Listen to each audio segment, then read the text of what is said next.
প্রতি বৃহস্পতিবারের মতো আজকেও এসেছি লাইভে। প্রথমেই আমার দর্শক বন্ধুদের জানাই শুভ নববর্ষ। সকলকে অনেক শুভেচ্ছা বাংলা নতুন বছরের। সবাই ভালো থাকুন, সুস্থ থাকুন। আর অবশ্যই যারা গল্প ভালোবাসেন, গল্প শুনতে ভালোবাসেন, এই লাইভে আমি প্রতি বৃহস্পতিবার এসে যে গল্প শোনাই তারা শোনেন, যেসব গুণীজনরা, যাদের ভালো লাগে, সেই ভালো লাগা আমার অনেকখানি প্রাপ্তি। তো শুরুতেই ওই জন্য সকলকে অনেক অনেক শুভেচ্ছা। সকলের ভালো কাটুক এই বছর, এই আশা নিয়ে শুরু করব লাইভ। অলরেডি কয়েকজন দেখছেন, আমি বুঝতে পারছি না, কমেন্ট না করলে এখানে শো করে না কারা দেখছে। নাম্বারটা শো করে কিন্তু শো করে না কারা দেখছে। আজকে পড়ছি প্রতিভা বসুর একটি গল্প, খণ্ডকাব্য। আমার 14 বছরের বিবাহিত জীবনে আমি কি করুণাকে কোনোদিন অবহেলা করেছি? ছেলে মেয়েদের সুখ দুঃখ সম্বন্ধে কোনোদিন কি নিশ্চেতন ছিলাম? কিন্তু তবু কেন সংসার আমাকে শান্তি দিল না? কেন সমস্তটা জীবন একটা দুর্নিবার তৃষ্ণা নিয়ে জীবনের মধ্যাহ্নে এসে এত বড় একটা দুঃখের সৃষ্টি করলাম, এত বড় একটা অন্যায়, এত বড় একটা অপরাধের বোঝা মাথায় তুলে নিলাম? আমি কি চেষ্টা করিনি নিজেকে ছাড়িয়ে আনতে করুণার প্রতি, যাতে কোনো রকম অকর্তব্য না হয়? তার জন্য কি নিজের সমস্ত সুখ দুঃখের বিরুদ্ধেও আমি লড়াই করিনি? তাছাড়া করুণাকে কি আমি ভালোবাসি না? এই 14 বছরের সাহচর্য কি আমার মনে একটা গভীর মমতার আসনও পেতে রাখেনি? কিন্তু তবু আজ আবার এতদিন পরে আমি তাকে দেখলাম তিনি তার সেই চিরপরিচিত মধুর ভঙ্গিতে দাঁড়িয়ে আছেন চৌরঙ্গীর কোনো এক বাস স্টপে।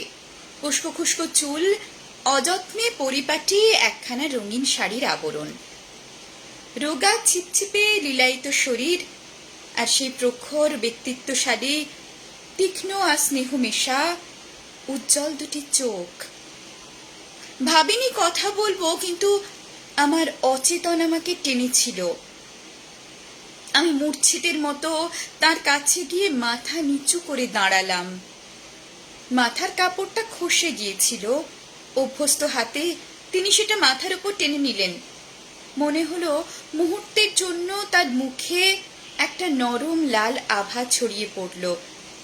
ঈষৎ সলজ্জ মৃদু গলায় বললেন, কেমন আছেন? ঠিক 2 বছর পরে এই আমাদের দেখা। আমার গলায় কথা আসছিল না। অফিস ফেরতা অবিন্যস্ত চেহারা সম্বন্ধে একটু সচেতন হয়ে নড়ে চড়ে দাঁড়ালাম। জবাব না দিয়ে একটু সময়ের জন্য তার মুখের ওপর আমার চোখ রাখলাম। চলিত অর্থে করুণা কি ওর চেয়ে অনেক বেশি সুন্দর নয়? চিরকাল শুনেছি সৌন্দর্যই পুরুষের মনকে বিচলিত করে। সৌন্দর্যের তৃষ্ণাই পুরুষের চিরন্তন নেশা। কথাটার অসরতা সম্বন্ধে মনে মনে নিঃসংশয় হলাম। অবাধ্য চোখ সে মুখ থেকে সরতে চাইছিল না। শাসন দিয়ে তাকে নত দৃষ্টি করলাম। রুমালে মুখ মুছে অতিরিক্ত সহজ হয়ে বললাম, কি ভাগ্য, কতকাল পরে আপনার দেখা পেলাম। সেন কোথায়, কেমন আছেন? না, ওর শরীরটা ভালো নেই, আলসারে কষ্ট পাচ্ছেন। ও, একটা ইঞ্জেকশন কোথাও খুঁজে পাওয়া যাচ্ছে না, খুঁজে খুঁজে বেড়াচ্ছি। আমি কি কোনো কাজে লাগতে পারি? না না, আর আপনাকে কত কষ্ট দেব? কথাটা তিনি কিভাবে বললেন জানি না, আমি মনে মনে কষ্টের অন্য অর্থ করলাম। নিঃশ্বাস ফেলে বললাম, কেউ কাউকে কষ্ট দেয় না, আমরা নিজেরাই নিজেদের দুঃখ রচনা করি। উপলক্ষ নিশ্চয়ই একটা থাকে, তা থাকে, তাহলে আমি তো সেই অপরাধে অপরাধী। আমার জীবনের সেটাই তো সবচেয়ে মহৎ অংশ অনুরাধা দেবীর।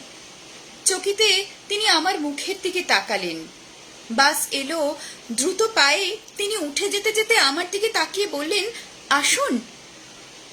ভিড়ে ভারাক্রান্ত বাস, তাছাড়া আমার ট্রামের পাস। কিন্তু তিনি আমাকে ডেকেছেন, সেখানে কি দ্বিধার প্রশ্ন ওঠে? লেডিস সিটটি খালি করে দুজন হতভাগ্য পুরুষ বিরস বদনে উঠে দাঁড়ালেন। আমি গিয়ে তার পাশে বসলাম। তারপর সমস্তটা পথ আমি যে তার পাশে বসেছি এ কথাটা আমি এক নিমেষের জন্য ভুলতে পারলাম না। বুকের মধ্যে অসহ্য বিদ্যুৎ স্পর্শ আমাকে নিঃসাড় করে রাখল। তার মনের কথা আমি জানি না, তিনি বাইরে মুখ ফিরিয়ে থাকলেন। আমার বাড়ির রাস্তা পেরিয়ে গেল, আমি নামলাম না। মনে মনে ভাবলাম, এই চলায় কেন আমার শেষ চলা হলো না? ইনি যখন উঠে যাবেন আমার পাশ থেকে, তারপরেও কেন আমি সেই সঙ্গে লুপ্ত হয়ে যাব না এই দুঃখ আর ব্যর্থতায় ভরা পার্থিব সংসার থেকে? একসময় স্মিত হাস্যে তিনি বিদায় নিলেন। আমি দুই তৃষিত চোখ মেলে তাকিয়ে রইলাম তার দিকে। কোথায় গেলেন তিনি? কত দূর তার বাড়ি? কোন রাস্তা? কত নম্বর? কিছুই আমার জানা হলো না। আমি কোথায় যাব তা তিনিও জানলেন না। এই বিরাট শহরে আবার কবে আমি দৈবের দয়ায় তার দেখা পাবো, কে বলে দেবে সে কথা? তার পাশে যতক্ষণ বসেছিলাম, বুকের কম্পনের সঙ্গে সঙ্গে এই ইচ্ছেটা আমাকে কতবার পীড়া দিয়েছে, কিন্তু আমি কিছুতেই জানতে চাইনি তার ঠিকানা কি। আমি জানি তাহলে আবার অজান্তেই প্রত্যহ সেই ঠিকানায় হাজির হব। দিনান্তে তাকে দেখবার লোভ আমি কিছুতেই সামলাতে পারবো না। 21 বছর বয়সে বিয়ে করেছি।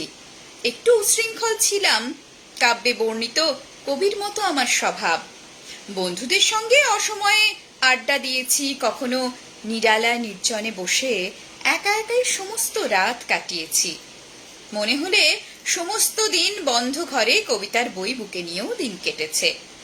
ছাত্র হিসেবে তুখোড় ছিলাম, কিন্তু অনিচ্ছার জোরে পরীক্ষার ফল কিছুতেই ভালো করিনি।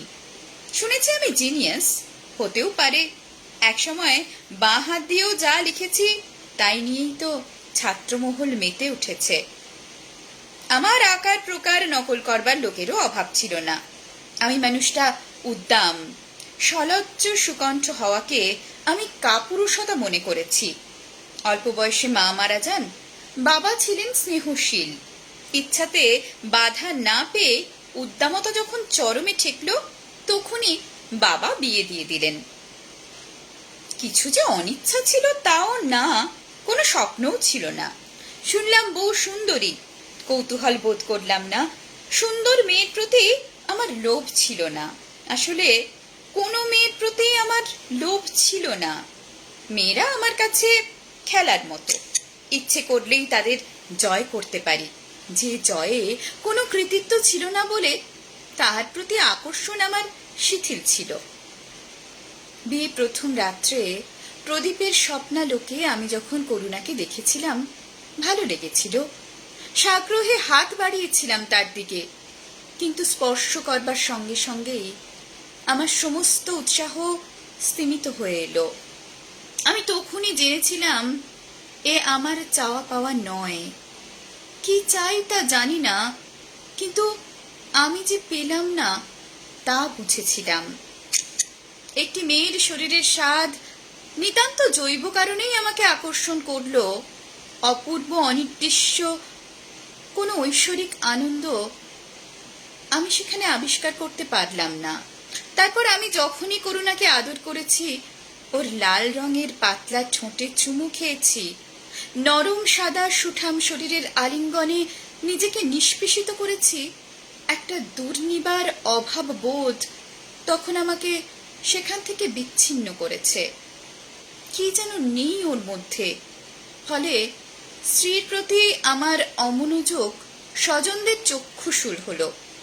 বাবা বললেন, এমন বারমুখ ছেলেকে নাকি কোনো মেয়ে ঘরে বাঁধতে পারে না, তা নইলে এমন লক্ষ্মী। আমি জানিও ভালো মেয়ে, শান্ত, বাধ্য, নম্র। আমার প্রতি ওর অখণ্ড মনোযোগ। ও জানে আমি ওর স্বামী, ইহকাল পরকালের পরম দেবতা। আমি এও জানি বিপদের দিনে করুণার চাইতে বড় বন্ধু আমার কেউ নেই। আর সেই জন্য আমিও ওকে দয়া করি, মমতা করি, স্নেহ করি, কিন্তু আকর্ষণ বোধ করি না। আমার অশান্ত আত্মার সহচরীও নয়, ও হতে পারে না। ওর মধ্যে আমাকে আকর্ষণ করবার মতো তিলতম শক্তিও নেই। কিন্তু করুণা অসুখী হলো না, বরং ওর মনে হলো স্বামীভাগ্য কোনো কোনো মেয়ের ক্ষেত্রে ঈর্ষাপরায়ণই হতে পারে। স্বামী সম্বন্ধে কয়েকটি নীতি ওর জানা ছিল। দুশ্চরিত্র হবে না, মদ খাবে না, স্ত্রীকে অকারণে গালিগালাজ করবে না, কিনে কেটে এনে দেবে, সিনেমা থিয়েটার নিয়ে যাবে। বলাই বাহুল্য, ইচ্ছে না হোক অনিচ্ছায় আমি ওর প্রতি এই কর্তব্যগুলো পালন করতাম। আমি জানি ওকে যে আমার মনটা দিতে পারলাম না, সেজন্য ওর দুঃখবোধ নেই। কিন্তু আমার কাছে আমি তাই এভাবে ওকে সুখী করার চেষ্টা করলাম। পুরুষ মানুষ স্ত্রীলোকের আঁচল ধরা না হওয়াই ভালো, এই উক্তি আমার স্ত্রীর মুখে প্রায় শুনেছি। ননদিনীদের সঙ্গে নিন্দে চর্চার আসরে ও প্রায় বলতো, পুরুষ মানুষ যতক্ষণ বাইরে থাকে ততক্ষণই নিরিবিলি। কোনো একদিন অভিমান ভরে বলেছিলাম, আমি যত দূরে থাকি ততই কি তাহলে ভালো? স্ত্রী বিগলিত হয়ে বলল, না গো না, স্বামী সঙ্গের মতো পুণ্য আছে নাকি?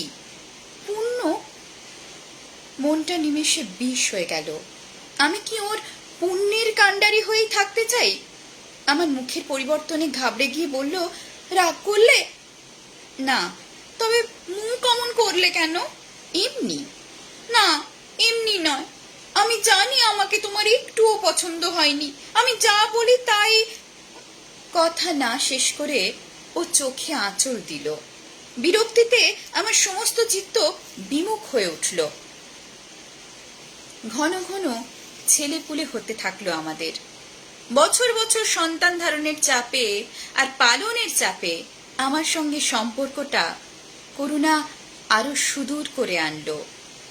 ক্রমে রাত্রিবেলা একসঙ্গে শোয়া ছাড়া অন্য কোনো সহযোগিতা প্রায় মুছেই গেল আমাদের জীবন থেকে। মনে করেছিলাম সাহিত্যিক হয়ে জন্মেছি, বিধাতার প্রচন্ড আশীর্বাদের অধিকারী হয়েছি, অতএব আমার জীবন অন্য সকলের চাইতে স্বতন্ত্র। আমি আলাদা, আমি অনন্য সাধারণ। আমি কি মিশে যেতে পারি সংসারের ভিড়ে? সহস্র সঙ্গের মধ্যেও আমি একা। কিন্তু কার্যকালে সবই উল্টে গেল। বছরে 4টে গল্প লিখে সময় সুযোগ মতো বসে বসে 5 মাস ধরে একখানা উপন্যাস রচনা করে ছেলেদের দুধ চোটানো সম্ভব হলো না। বরং লিখে লিখে যে কাগজ নষ্ট করব, তা বিক্রি করলে 3 দিনের বাজার আসতে পারে। শান্ত স্বভাব করুণা মাতৃত্বের ফলে খিটখিটে হয়ে উঠল। প্রতিভা কথাটা তার বুদ্ধির অগম্য। মানুষকে সে ধন দিয়ে, জন দিয়ে আর প্রচলিত অর্থে বিদ্যা দিয়ে বিচার করে। আমার মধ্যে এই 3টিরই অভাব আস্তে আস্তে তাকে পীড়া দিতে লাগলো। আমি যখন উদাস দৃষ্টি মেলে আকাশের দিকে তাকিয়ে থাকি, কোনো বই পড়তে পড়তে আমার মন যখন একটা অপার্থিব আনন্দে আর দুঃখে অভিভূত হয়ে ওঠে, মনে হয় আমি একটি মহৎ সৃষ্টির প্রেরণায় নিঝুম হয়ে বসে থাকি। ও তখন ছেলে ঘুম পাড়াতে পাড়াতে আমাকে বকে, অলস, নিষ্কম্মা, বিদ্যাহীন। হঠাৎ সচকিত হয়ে মুখের দিকে তাকাই, মৃত্যুর মতো একটা হিমশীতল স্পর্শ যেন তার মুখ থেকে বেরিয়ে এসে আমার বুক বেয়ে বেয়ে কোথায় নেমে যায়। গলা বন্ধ হয়ে আসে, কিচ্ছু বলি না, চুপ করে উঠে দাঁড়াই, জামা গায়ে দিয়ে বেরিয়ে যাই। যখন ফিরি তখন করুণার শ্রান্ত শরীর ঘুমের আবেশে গভীর। হয়তো আমাদের বছর বছর ছেলেপুলে হতো না যদি করুণার সঙ্গে সম্পর্কটায় আমার মনেরও কিছু যোগাযোগ থাকতো। ওর সঙ্গে কথাবার্তার পরিধি আমার এতই সংক্ষিপ্ত ছিল যে বন্ধুতার কোনো অবকাশই আমি সেখানে খুঁজে পাইনি। চেষ্টা করেছি, ফল হয়নি। আমাকে ও স্বামী হিসেবেই দেখত, মানুষ হিসেবে নয়। স্বামীর সঙ্গে স্ত্রীর কর্তব্য পালনে সে বিমুখ ছিল না বলেই ছেলেপুলের সংখ্যা একটু বেড়ে গিয়েছিল। ও যদি আমার সঙ্গে একটু ঝগড়া করত, নিজের অস্তিত্বটা জানাবার জন্য যদি তিল পরিমাণ পরিশ্রম করত, তবু যেন আমি কিছু খুঁজে পেতাম ওর কাছে। কিন্তু সেদিকটা ওর বোবা। দোষ ওর নয়, আমারই। আমি সকলের চাইতে অদ্ভুত, ও তো আর সকলের মতোই। হয়তো একজন সাধারণ স্বামীর পক্ষে ওর মতো স্ত্রী পাওয়া নিতান্তই ভাগ্যের কথা। আমার সঙ্গে যুক্ত হয়েই এমন হলো। আসলে বিয়ে করাই আমার উচিত ছিল না। অপেক্ষা করা উচিত ছিল সেই মেয়ের জন্য যার পদক্ষেপে আমার জীবন ফলে ফুলে সমৃদ্ধ হয়ে উঠত। সে সত্যি আমাকে ফোটাতে পারত। মা পাখি যেমন করে তা দিয়ে তার সন্তানকে ফোটায়, স্বামীকে বিকশিত করতেও স্ত্রীর ঠিক ততখানি উত্তাপেরই প্রয়োজন। এই দুটোই কি সমান পর্যায়ে পড়ে না? জীবনের সমস্ত আনন্দ উপভোগে কি একজন মেয়ের সংস্পর্শ অপরিহার্য নয়? ভালোবাসাই আমাদের মানুষ করে, তার অভাবে জীবন শুষ্ক, ব্যর্থ। আমি সাংসারিক জীবনে অতি হতভাগ্য, অতি ব্যর্থ। আমার এই ব্যর্থতা সম্বন্ধে আমি সততই সচেতন ছিলাম। আমার কিছুই ভালো লাগতো না। প্রথম ছেলেটির জন্ম আমাকে অনেকখানি শান্তি দিয়েছিল, কিন্তু 2 বছর বয়সে তার মৃত্যু হলো। তখন আমার দ্বিতীয় সন্তান 10 মাসের। পাগলের মতো মেয়েটিকে আমি ভালোবাসতাম। সেই সময়ই আমার জীবনে যেন একটু ভারসাম্য এলো। বাবার শত দাঁত কামড়ানিতেও যা হয়নি, করুণার হাজার কান্নাতেও যা হয়নি, মেয়ের সুখ সুবিধা বিধানের জন্য আমি তাই করলাম। সাধারণভাবে বিয়ে পাশ করেছি। কাজ পাওয়া সহজ ছিল না। আমি যে অসাধারণ, আমি যে প্রতিভাবান, ঈশ্বর যে আমাকে অন্য সকলের চাইতে আলাদা করে সৃষ্টি করেছেন, সেই কথা কেউ বুঝল না। সকাল থেকে সন্ধে পর্যন্ত ঘরমাক্ত হয়ে আর 5 জন মানুষের মতোই 2 মাস হাঁটাহাঁটি করে অনেক দরজা থেকে অনেক অপমান সঞ্চয় করে অবশেষে 95 টাকার একটি চাকরি জোগাড় করলাম। করুণার মুখে হাসি আর ধরে না। খানিকক্ষণের জন্য সে তার মৃত পুত্রকেও ভুলে গেল। স্বামীর সুমতিতে 2 হাত জোড় করে অদৃশ্য দেবতাকে প্রণাম জানালো। সকাল 9টা থেকে সন্ধে 7টা পর্যন্ত আপিসের সেই আলো জ্বালা বন্ধ করা ঘর আমার জীবনে বাকি রসটুকুও আখের কলের মতো নিংড়ে নিতে লাগলো। হাজারো কথার হাজারো দুটি সমস্ত আমি বিকিয়ে দিলাম মোটা মোটা খাতার লম্বা লম্বা হিসেবে স্তূপে। সে কথা কেউ জানলো না, কেউ জিজ্ঞেস করলো না সে কথা। বরং কোনো কোনো সকালের কোনো অপরূপ আকাশ যদি বা কখনো আমাকে হাতছানি দেয়, বিশ্ব সংসার ভুলে গিয়ে অনির্দেশ্য অব্যক্ত একটা সুখের অনুভূতিময় চিত্ত নিয়ে আমি যখন একটি প্যাডের উপর কলম ছুঁয়েছি, তখনই করুণা হা হা করে ছুটে এসে কলম কেড়ে নিয়েছে। এই করে করে চাকরিটি খোয়াবে তুমি, বেলা কটা জানো? নরম ফুলের আস্তরণে ঢাকা সুগন্ধে ভরা কুঞ্জ থেকে হঠাৎ যেন লক্ষ লক্ষ সাপ এসে আমাকে পেঁচিয়ে ধরল। সমস্ত রক্ত ঠান্ডা হয়ে গেল তাদের আলিঙ্গনে, ছাড়াবার উপায় নেই। আমার যন্ত্রণা হয়েছে, অসহ্য যন্ত্রণা। ছেলের মৃত্যুতেও আমার এত কষ্ট হয়নি। মনে মনে ভেবে দেখেছি, এ থেকে বিচ্ছিন্ন হওয়ার কষ্টের চাইতে বড় দুঃখ পৃথিবীতে আমার আর কিছুই ছিল না তখন। তারপরে আমার আরো 2টি সন্তান হলো। চাকরিতে অভ্যস্ত হলাম। 9 মাসে 6 মাসে একটি গল্প লিখতেও আলস্য বোধ করলাম। তারপর জীবনের সমস্ত শুভ মুহূর্তকে নিয়তির পায়ে বিসর্জন দিয়ে যখন আর্থিক উন্নতির বেশ একটা বড় রকম চূড়োয় এসে নিঃশ্বাস নিলাম, তখনই আমার জীবনের সেই আকাঙ্ক্ষিত মানুষটি এসে সামনে দাঁড়ালেন, আমার চোখের সামনে। সেনের সঙ্গে আমার অনেক কালের পরিচয়, চমৎকার লোক। তার মধ্যে আমি আমারই পরিশোধিত সংস্করণ দেখেছিলাম, কারণ তিনি ভদ্র, বিনয়ী অথচ তেজস্বী পুরুষ, আর আমি ছিলাম দুর্বিনীত, দাম্ভিক, কঠোর। আমি জানি তার মতো সার্থক জীবন পেলে আমিও তার মতোই নম্র হয়ে উঠতাম। পৃথিবীকে আমিও তার মতোই ভালোবাসতাম। আমার চোখেও প্রতিভার দীপ্তির সঙ্গে সঙ্গে নামতো প্রশান্তির ছায়া। শান্তি আর স্নেহের সমাবেশে আমার দৃষ্টিও গভীরতায় অতল হতো। কারো বাড়ি যাওয়া, কারো সঙ্গে সংস্রব রাখা আমার জীবন থেকে প্রায় মুছে গিয়েছিল। কোনো এক সভায় আমরা দুজনে অনেককাল পরে আবার একত্রিত হলাম। সেনকে দেখে আমি অবাক হয়ে গেলাম। মৃদু মধুর কথা আর সকণ্ঠ সলজ্জ ভঙ্গিতে তার আমার এত ভালো লাগলো যে বলতে পারি না। সবার শেষে তিনি আমাকে তার বাড়িতে আসবার জন্য অনুরোধ জানালেন। আমি বিনা দ্বিধায় আমার স্বভাব বিরুদ্ধ কাজটি নিঃশব্দে সম্পন্ন করলাম। খুশিতে উচ্ছল হয়ে তিনি আমাকে অভ্যর্থনা করলেন। অত্যন্ত আবেগ ভরে আমার অতীত কীর্তির সুখ্যাতিতে মগ্ন হয়ে উঠলেন। দুজনের যেখানে একই পেশা, সেখানে রেষারেষির ভাবে সর্বত্র দেখেছি, এবং আমি নিজেও যে এই ঈর্ষা থেকে মুক্ত ছিলাম না তা বলতে পারিনি। কিন্তু সেনের এই ঈর্ষা থেকে অকুণ্ঠ মুক্তি আমাকে অবাক করল। একটু পরেই তিনি ঘরে ঢুকলেন। তাকে দেখেই বুঝলাম ইনি সেনের স্ত্রী। সেন আগ্রহ ভরে বললেন, এসো, তোমার প্রিয় লেখকের সঙ্গে তোমার আলাপ করিয়ে দিই। আমি যুক্ত করে তাকে অভিবাদন জানালাম। আলাপের প্রথম অধ্যায় শেষ করে তিনি বসলেন।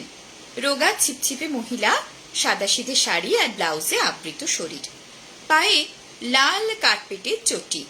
কিছুই উল্লেখযোগ্য নয়, কিন্তু তবুও তিনি যে এসেছেন সে অস্তিত্বে ঘরটিও যেন সচেতন হয়ে রইল।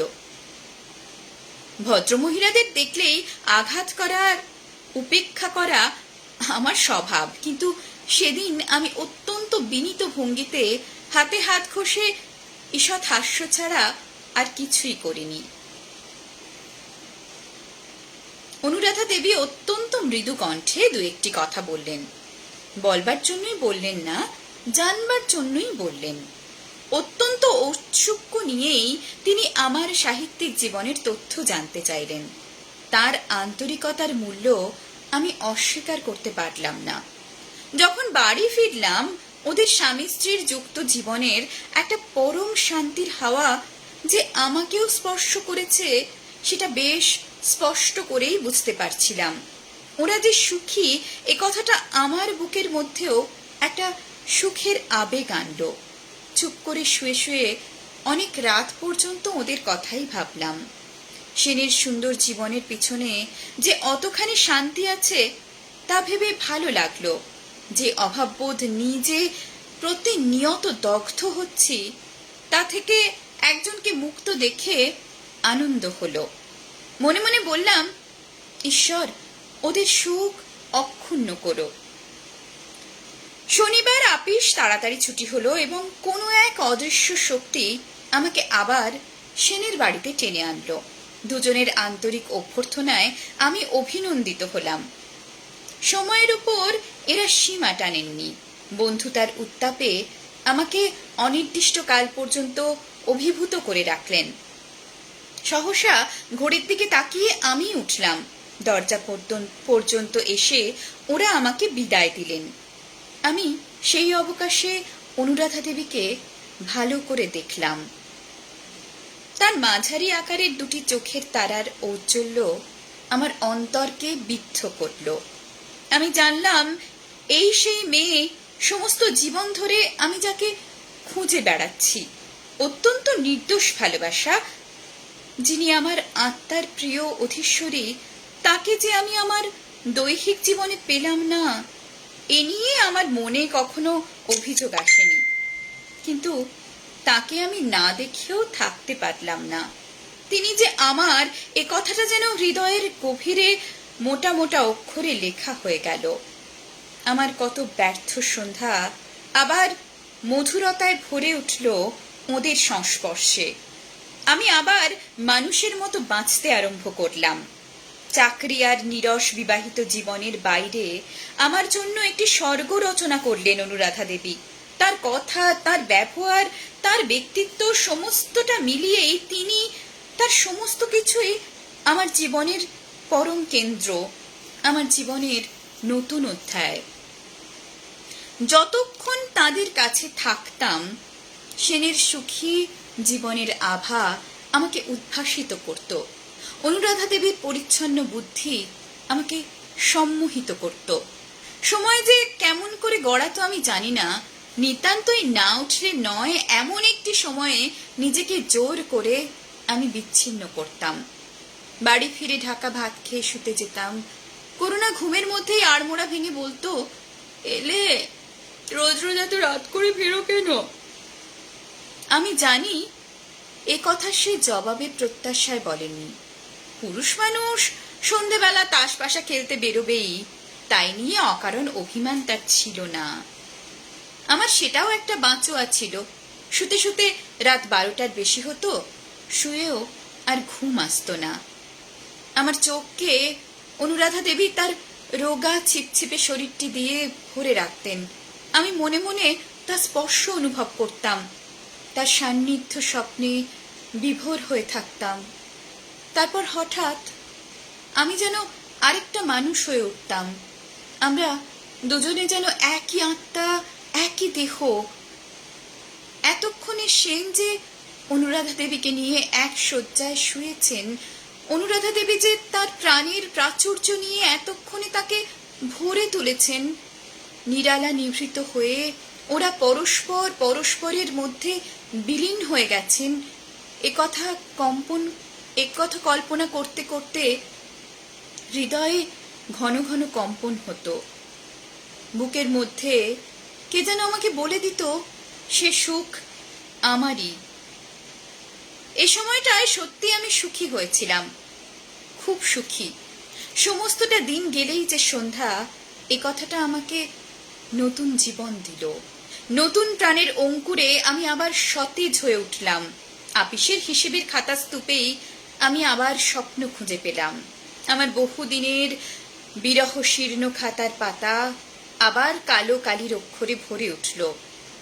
অনুরাধা দেবীর সাগ্রহ অভ্যর্থনায় পরিপূর্ণ হয়ে উঠল আমার জীবন। শুধু চোখে দেখা আর কাছে থাকা, এর বাইরে আমার কিছু ইচ্ছে যেত না। আমার দৃষ্টি কখনো বিহ্বল হতো কিনা জানি না, কিন্তু কিছুদিন পরে লক্ষ্য করলাম অনুরাধা দেবী হঠাৎ কেমন যেন বিষণ্ণ হয়ে উঠেছেন। আমি আর সেন যুক্ত হয়ে তাকে ঠাট্টা করতাম, তার আনন্দের উপাদান হওয়ার চেষ্টা করতাম, কিন্তু তার চোখে বেদনার ছায়া দেখা দিল। কোনো এক স্তব্ধ দুপুরে কাজ করতে করতে হঠাৎই সেই চোখ আমায় ডাকলো। আপিস করা আমার পক্ষে আর সম্ভব হলো না। অদম্য ইচ্ছের বেগে আমি বেরিয়ে এলাম রাস্তায়। অনেক ভাবলাম, শাসনের আঘাতে অনেক ক্ষত বিক্ষত করলাম নিজের হৃদয়কে, কিন্তু তবু একসময় আমি সেনের সেই অপরিসর বসবার ঘরটিতে নিজেকে আবিষ্কার করে ঘরমাক্ত হয়ে উঠলাম। বলাই বাহুল্য, সেন বাড়ি ছিলেন না। ঘুম ভাঙা চোখে অনুরাধা দেবী উঠে এলেন। আমাকে দেখে মৃদু হেসে বললেন, বসুন। আমি তাকিয়ে রইলাম তার দিকে। ঈষৎ রক্তাভ চোখে কিসের ছায়া? চোখে চোখ পড়তে তিনি মাথা নিচু করলেন। আমার বুকের স্পন্দন দ্রুত হয়ে উঠল। মুহূর্তকাল দুজনের চুপ করেছিলাম। অনুরাধা দেবী বললেন, ভাবছি কোথাও বাইরে যাব। বাইরে কেন? আমার গলায় বিচ্ছেদের ব্যাকুলতা ফুটে উঠেছিল।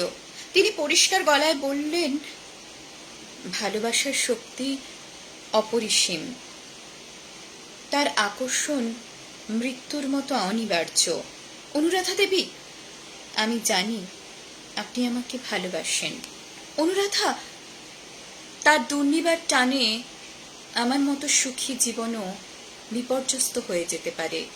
হৃদয়কে বিশ্বাস নেই। আপনি বলছেন কি? আপনিও কি তাই বলেন না? মাথা নিচু করলাম। একটু থেমে অনুরাধা দেবী বললেন, আমার স্বামীর ভালোবাসা অতল স্পর্শী। আমি তাকে কত ভালোবাসি তাও তার অজানা নয়। তিনি ব্যথা পেলে তার হাঁটবার জন্য আমি বুক পেতে দিতে পারি। তাকে দুঃখ দিয়ে পৃথিবীর কোনো সুখী আমি প্রার্থনা করি না।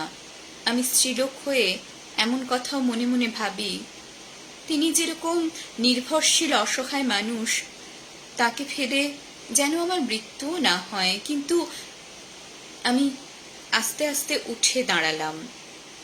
নিজেকে প্রচন্ড শক্তিতে বিচ্ছিন্ন করবার জন্য পা বাড়ালাম। হঠাৎ তাকে স্পর্শ করবার একটা দুরন্ত স্পৃহা আমাকে পাগল করে তুলল। মুহূর্তের ভ্রান্তিতে আবার ফিরে দাঁড়ালাম। তার দিকে তৃষিত চোখ থেকে কয়েক ফোঁটা জল গড়িয়ে পড়ছে। যুক্ত দুটি হাত মৃত্যুর মতো স্তব্ধ। আমি মানুষ, তিনি দেবী। তাকে আমি ছোঁবো কেমন করে? বিমুগ্ধ দৃষ্টিতে তাকিয়েছিলাম। আস্তে আস্তে তিনি যুক্ত কর খুলে আমার দিকে এগিয়ে এলেন। হাত বাড়িয়ে বললেন, আমাকে স্পর্শ করে বলুন, এই দেখাই শেষ দেখা হোক। নিঃশব্দে আমি তাকে স্পর্শ করলাম। শিথিল পায়ে বেরিয়ে এলাম রাস্তায়। তারপর এই 2 বছর পরে আবার তাকে দেখলাম আমি। 2 বছর কতটুকু সময়? 200 যুগ কাটলেও কি আমি আমার আত্মাকে ভুলে যেতে পারি? তিনিই তো আমার আত্মা। তিনি তো সততই আমার হৃদয়ে আছেন। তবু কেন জ্বলে যায়, পুড়ে পুড়ে ছাই হয়ে যায়? কেন এই চকিত দেখায় আবার হৃদয় উদ্বেলিত হয়ে ওঠে? হে আমার অশান্ত আত্মা, শান্ত হও, স্তব্ধ হও। একটুখানির জন্য ভুলে যেতে দাও সব।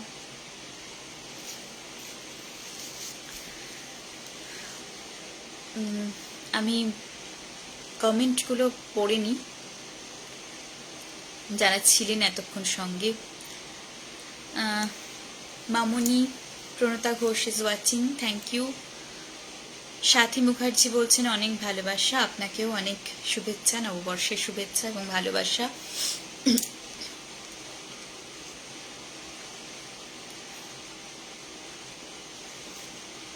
সাথী মুখার্জি বলছেন, আমার ভালোবাসা নিও, আপনিও আমার ভালোবাসা নেবেন।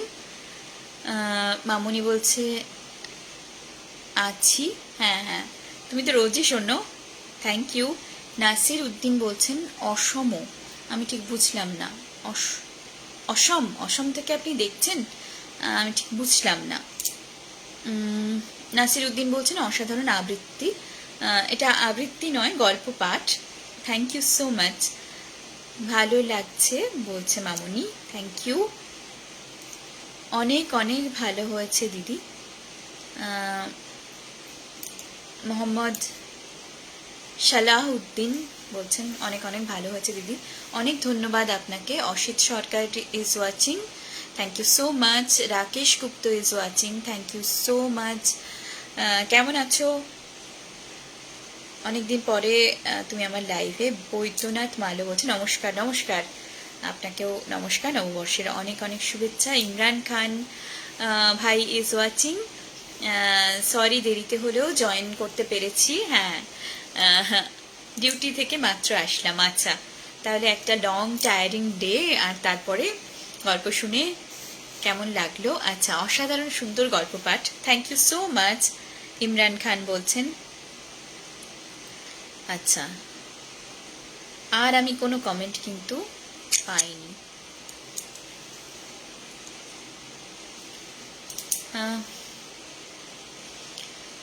গল্পের শেষেও আবার জানাই অনেক অনেক শুভেচ্ছা সকলকে। নতুন বছর খুব ভালো কাটুক, খুব আনন্দে কাটুক সবার, এইটুকু বলে আজকের লাইভ এখানে শেষ করলাম। পরের বৃহস্পতিবার আবারও থাকবো একটি নতুন গল্প নিয়ে। দিদি আমি তোমার ভক্ত। আচ্ছা, এরম ভাবে বলবেন না, থ্যাংক ইউ সো মাচ, কিন্তু এরম ভাবে বলার কিছু নেই। ভালো থাকুন প্রত্যেকে। Good night.